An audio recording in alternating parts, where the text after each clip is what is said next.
আমাদের এখানে শিক্ষাটা হচ্ছে ইংরেজদের আমল থেকে হয়ে আসছে, সেটা হচ্ছে মানে পশ্চিম অনুসারী শিক্ষা। পশ্চিম অনুসারী শিক্ষা মানে কিরকম?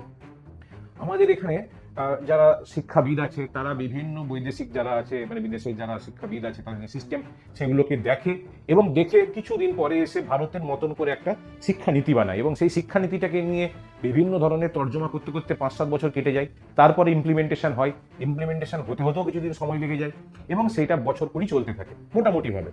ঠিক, তো তার ফলে কি হয়, যখন বছর কুড়ি পরে অ্যাকচুয়ালি সুফলটা পেতে থাকি আমরা, শিক্ষা তো স্লো সুফল দেয়, মানে আজকে আমি কোনো বাচ্চাকে শিক্ষা দিলাম আর কালকে সে বিরাট কিছু হয়ে গেল এরকম হয় না, শিক্ষা খুব স্লো সুফল দেয়। আর সুফলটা যখন থেকে আমরা পেতে শুরু করি তখন দেখা যায় যে বৈদেশিক যারা পড়াশোনা করছে বা যারা চিন্তা করছে এইসব বিষয়ে, মৌলিক চিন্তা ভাবনা করছে, তারা অনেক এগিয়ে গেছে।